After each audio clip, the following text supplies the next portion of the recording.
beauty in menstruation. It gives women the rare opportunity to shed the old and start over new, month after month. Welcome to HealthShots. Today we are here to talk about Ayurveda and menstrual health.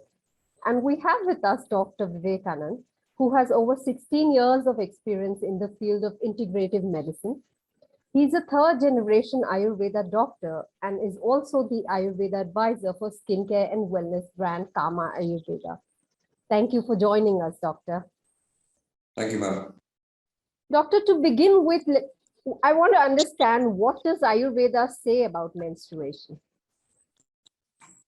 In Ayurveda, when we discuss about the human body, it has again given a broad classification of the male and the female like any other medical science, and has given greater importance to the woman as such because of the ability of the woman to procreate and give birth to new life.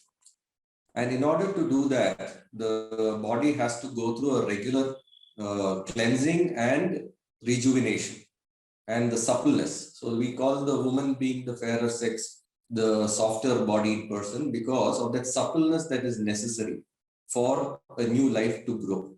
So all life starts from the mother, the womb, and therefore we call the earth as the mother earth. And the significance and importance being given to a woman in maintaining her health is all towards having a healthy menstruation all through her youthful life. Thank you for that beautiful explanation, Doctor. During the menstrual cycle, women go through several hormonal changes. How does it essentially impact skin and hair?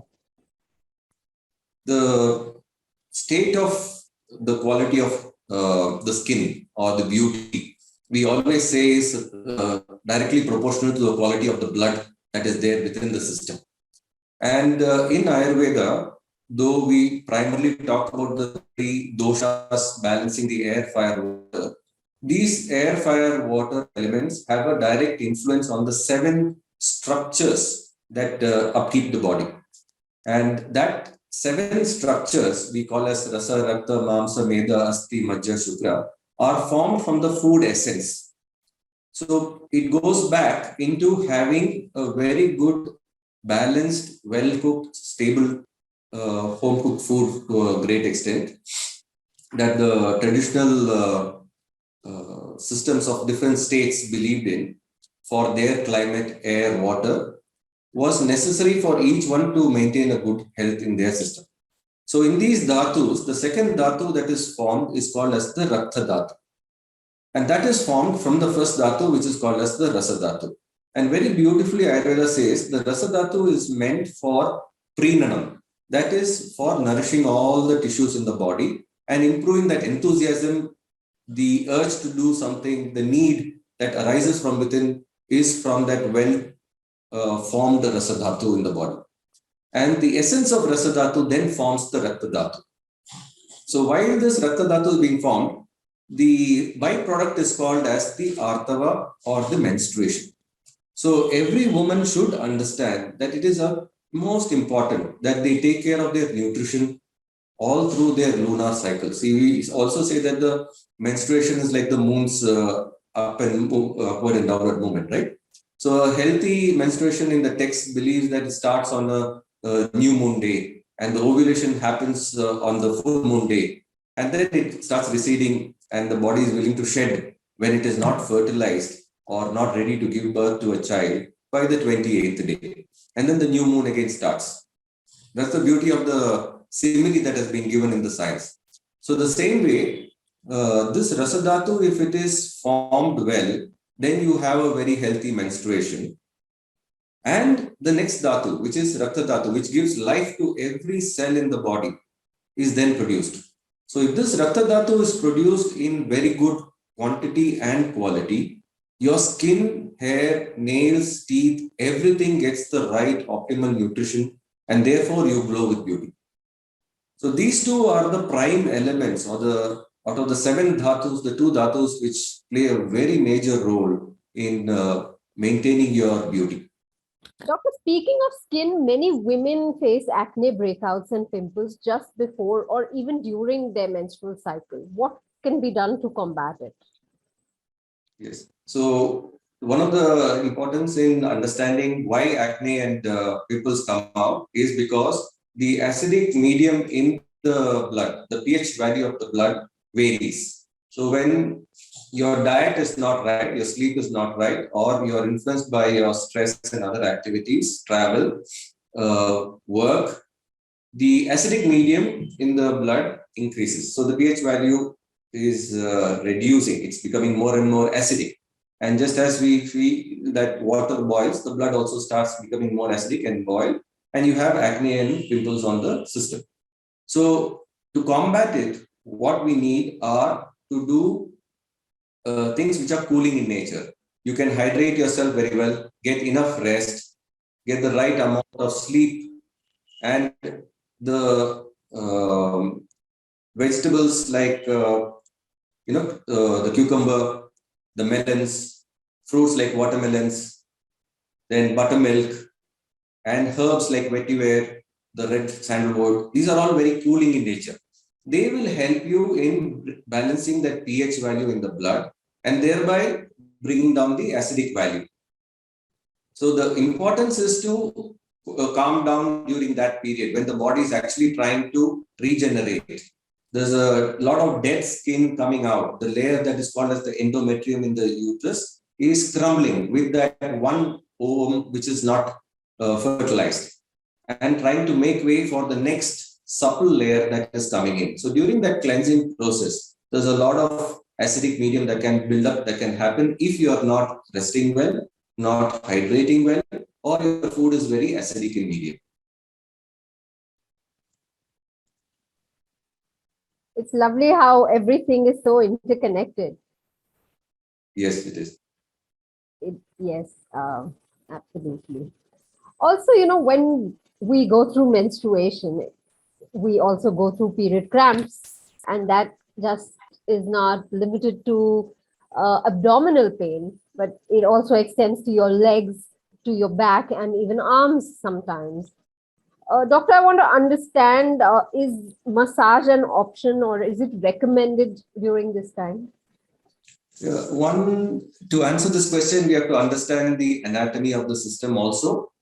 For the uterus, which is a muscle, to constrict itself to shed that endometrium, there has to be a nerve impulse. And these nerve impulses come from your lower back, the plexus, the number of nerves that come out from your lumbar spine and the sacral spine. And therefore, when the system is not supple, then the uterus tends to pull on the nerve endings. And that can cause a referral pain to your lower back, to your legs, thighs. And that is mainly because the system is not very supple. The suppleness would come if you were to take care of yourself in slowing down, giving enough rest, sleep, hydrating yourself, like the last time that we spoke. A lot of suppleness has to be created by ourselves for ourselves so that this natural phenomenon goes on without any symptom. Many women are blessed to go through menstruation without any symptoms. But that again is because of a strict discipline that they bring in by first respecting themselves, identifying themselves who they are, and accepting that. That acceptance brings in a lot of change within because they'd like to aid that process. So here, in this case also, there are certain plants like Lodra, Manjishta, Ashwagandha. There are some plants which directly work on the hormones like Ashoka and Kumari, aloe vera. These are very, very, very good as support systems in balancing the hormonal changes in the woman and thereby creating a suppleness in the uterus for preventing these kind of cramps. Sita is supposed to have sat under the Ashoka tree. So the significance for this plant in the overall health of a woman is of great importance. It's very Massage, in this case, I wouldn't recommend during the cycles. Massage can be a pre or a post kind of an attempt to bring in a sense of comfort for the body. If it was before your menstruation, let's say a week before you had your cycles, and if you know exactly when your cycles are coming in, then you bring in a lot of suppleness from external factors. The dryness of the skin that can happen because you are losing the blood. You will also understand that immunity is from blood. The shine and luster that you have is from the blood. You look pale, is it not, if you are very anemic? So the pinkness of health is coming from the red color of the blood. So therefore, when you are trying to aid a natural form of bleeding, you don't bleed too much. You don't shed a lot of blood and you don't lose out the luster. Their massages will help you as a pre-menstrual activity. In those women, like you said about the cramps, who suffer because of this pain, can go through massages after their menstruation cycle so that they can recover fast and get back to their normal life. Many women are working, many women have to travel, they have so many other responsibilities to look after. It's not a very big joint family like how it was before. So you don't get the support system, right? So for them to be able to get back without much pain and being fully functional, these massages will help, but not during the cycles. So, doctor, we're seeing an increased level of conversation around menstruation, and PCOD has emerged as one of the more talked about topics nowadays. One of its results is skin pigmentation. Now, as per Ayurveda, how can this condition be managed? This is again an interconnecting question now, because like I told you, immunity, our skin color, complexion, texture, everything is related to the quality of the blood that we have. Also, to some extent, the quantity of blood that we have. Like I told you about the looking pale aspect, an anemic person would look a lot more shady white than pink of health, right? So therefore, the importance of managing polycystic ovaries, and the polycystic ovaries again is because of the outcome of an increased body temperature. See, the ovaries are very supple and soft organs in the body, which need to be in a controlled temperature environment. The pelvic area needs to be in a controlled environment. Now, people who are traveling time zones, people who are working night shifts, people who are not eating the right home cooked food, these the current day foods are very pitta aggravating. They are more acidic, they are more pungent, they are more spicy, and therefore these increase the acidic value in the system, and thereby these ovaries are like as if they are being kept on fire. So what do you mean by polycystic ovaries? Many water-filled pockets inside the ovary, because in that each ovary, right, like they say, if January the right ovary produces an ovum, there were thousands and thousands of ovum there, and the body decided that one was the healthiest and that was released. So there were many ovum there. That is the poly. But when they become cysts and not healthy ovum, you can't produce a normal ovum into the uterus, and thereby you can have irregular menstruation, you can have facial hair growing, you can have a lot of other aspects, obesity, a lot of other things that happen. So in order to bring back this luster during PCOD, you have to treat PCOD. And trying to treat PCOD, the first line of treatment according to Ayurveda is Nidana Parivarjanam. Whatever are the positive factors, avoid that. It's like if you're putting your hand on fire and applying burn-on, it will not work. You have to take the hand out of the fire and then apply the burn-on. Then the burn-on works fully. So like I told you, you need to rest, you need to relax, you need to calm down, you need to hydrate your system very well, you need to reflect upon what's happened in your system, be more self-aware, and through these measures, you will be able to aid a normal, healthy menstruation. That will make sure that you're not losing enough blood out of your body. And since you're not losing enough blood out of your body and it's not very acidic, you will be able to shine, you will be able to have that luster, the texture will be good, the aura around you will be very, very healthy. Thank you, doctor, on this one. But I'm just now moving a little away from menstruation, moving into postnatal care. And what I want to understand is that managing weight and stretch marks have become such talked about things. Women are getting more conscious about how to manage these. Uh, any Ayurvedic tips from you on this? Yes, ma'am. Not only postnatal care, Ayurveda, like I told you, gives a great lot of importance into being born as a woman. The importance of protecting and nourishing a woman is there right from chapter one. So therefore, a woman has to be taken care of right from the time they are ready to conceive to the conception process and then prenatal, delivery, and postnatal.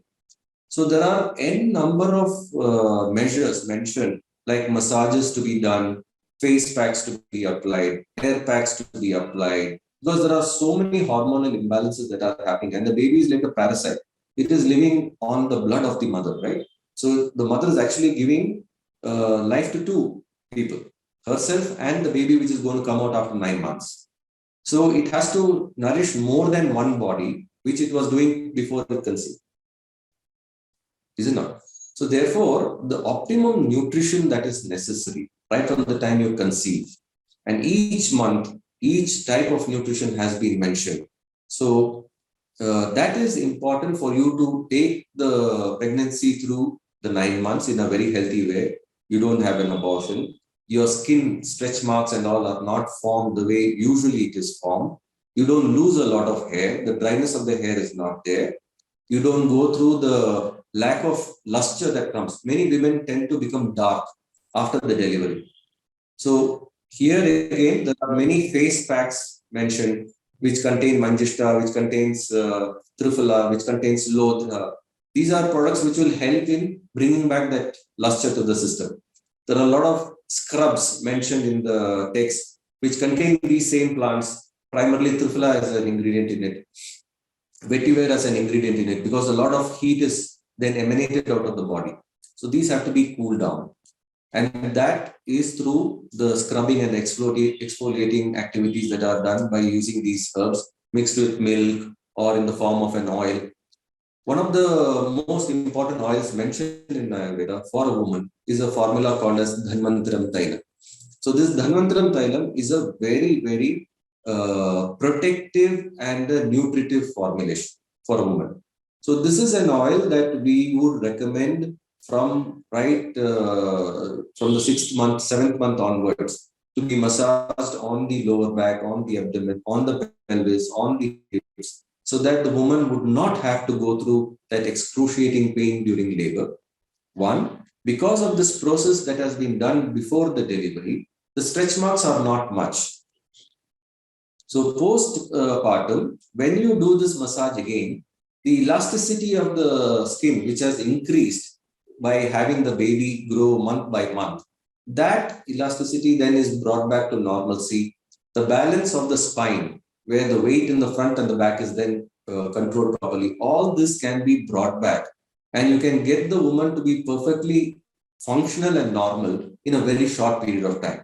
In those days, there were also the habit of tying a sari around the abdomen and the waist to bring back the tightness of the abdomen. Nowadays, we use a lot of abdominal belts. So the methods were to do with the oil massages, with the application of body packs and face packs, and the usual combination of oils like Dhanvantaram Thailam. There are oils which contain a lot of Manjishta and Bala, Ashwagandha, which are all nutritive in nature. So products are easily available in the market, like Jwalini and Dhanvantaram Thailam, which are useful for a woman to bounce back and regain that vigor and youthfulness right after giving birth to a very healthy baby. So, doctor, we started by talking about menstruation. We went on to talk about skin issues, PCOD, postnatal care.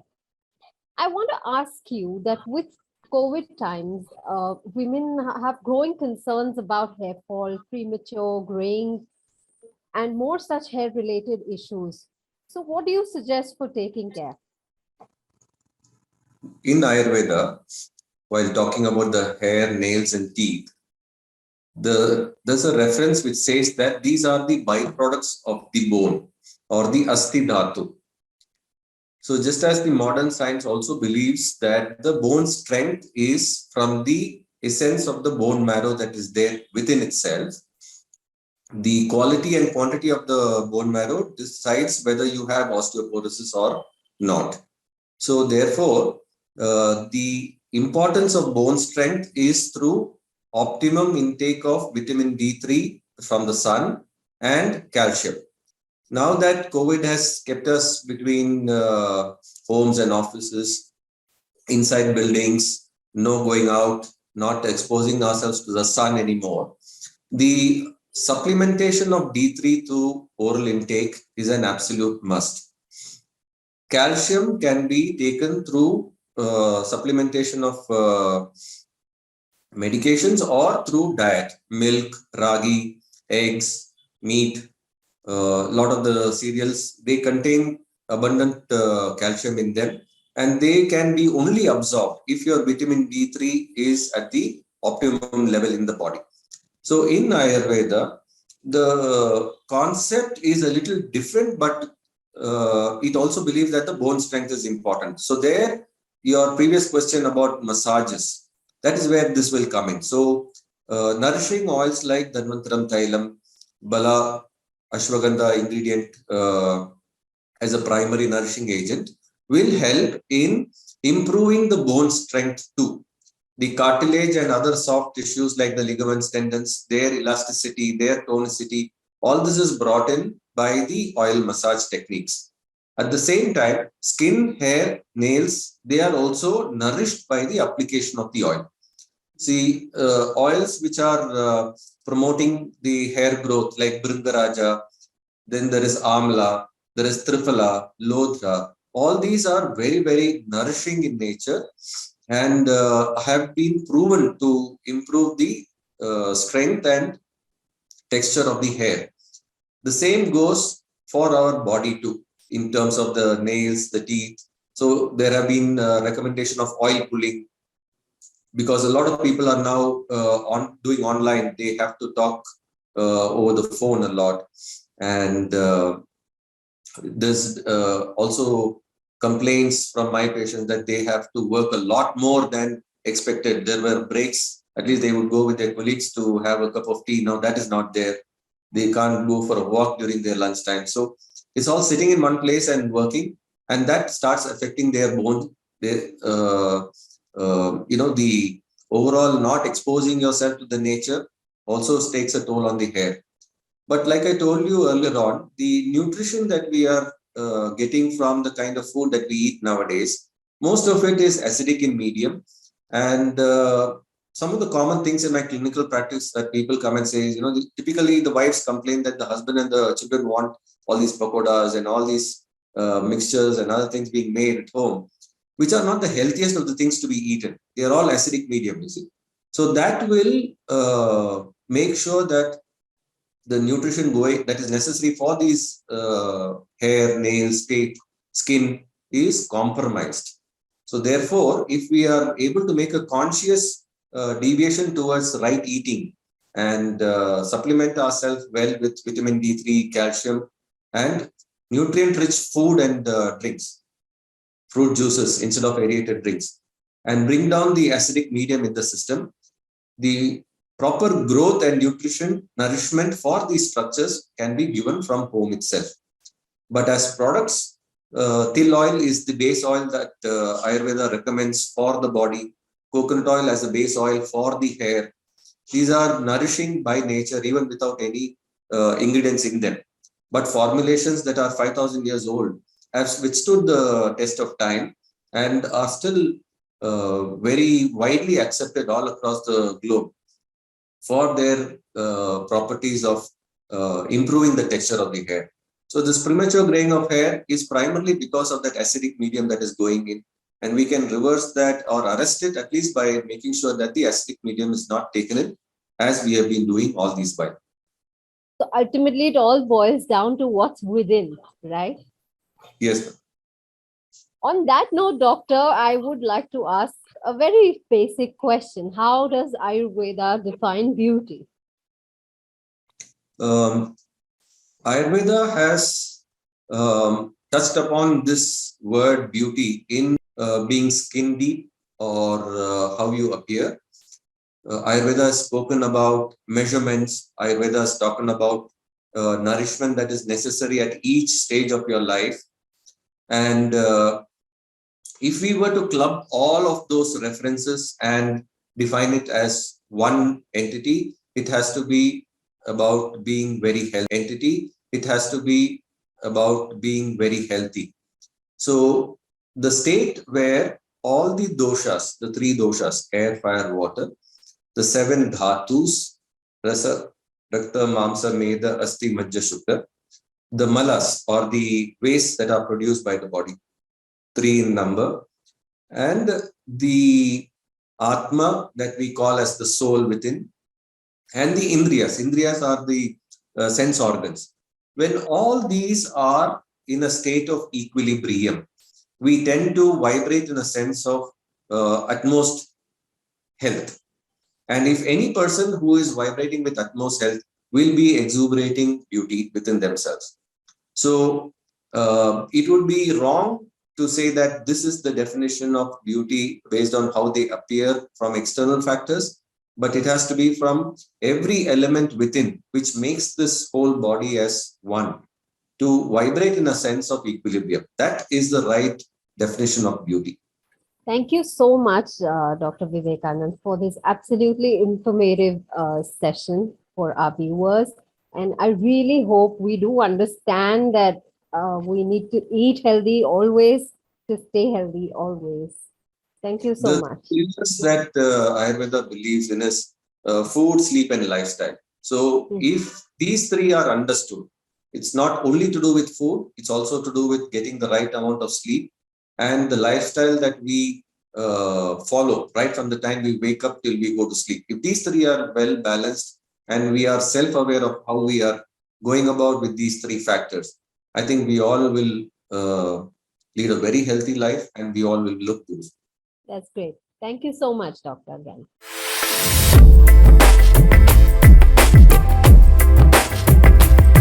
While menstruation is shrouded in myths and women's health is not prioritized enough, it's time we take our health in our hands and keep the flow of conversation going on. Thank you for joining us today, guys.